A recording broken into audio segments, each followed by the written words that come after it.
All right, let's talk about something that gets all of us. You're typing out a sentence, you see that angry little red line, and you realize you've used the wrong word.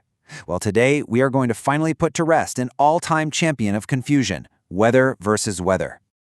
Okay, let's just dive right in. No messing around. Take a look at this sentence on your screen. I don't know blank to go out. Which word fits? If you had to pause, even for a split second, you are in exactly the right place. And seriously, don't worry about it. You are definitely not alone. This is an incredibly common slip-up that catches even really experienced writers off guard. But I promise you, by the end of this quick explainer, you're going to have a foolproof trick to get it right every single time. So, let's break these two down one by one. First up, the one we talk about literally every day, weather. The key here, just think about what's happening up in the sky.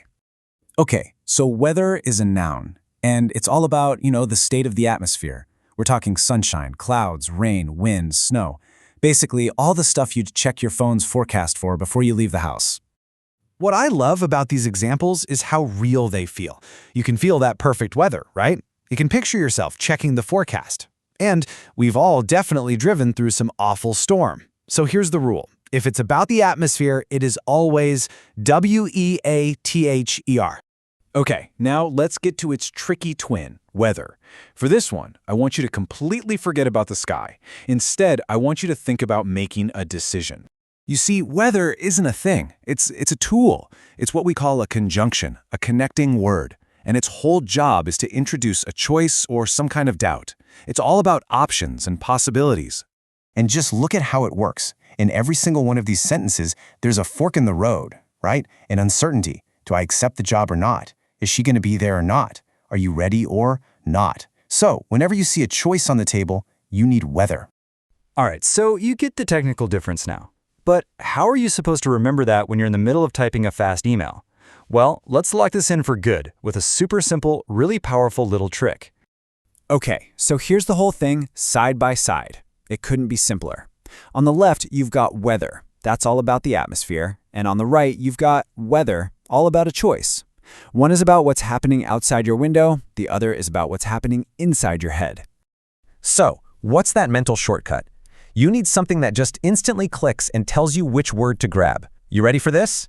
This is it. This is the trick right here. Just look at the word WHETHER. See that little H buried in there?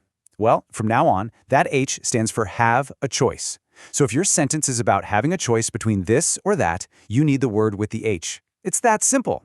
So why do we spend all this time on a single letter in a single word? Well, it's because these tiny little details actually have a huge impact on how well we communicate. This is all about going from confusion to clarity. When you use the right word, you're not just dodging a typo. You're showing people that you're precise, you're thoughtful, that you really care about your message. And that builds trust, and it makes your ideas so much easier for other people to understand and, honestly, to respect. I mean, this quote just says it all, doesn't it? The whole goal of writing, of speaking, is just to be understood. And every single correct word choice is one little step towards making sure your message is crystal clear. So now that you are an absolute master of weather and weather, I'm going to leave you with a question to chew on. What's the next word pair that always seems to trip you up? Because your journey to clearer, more confident communication is really just getting started.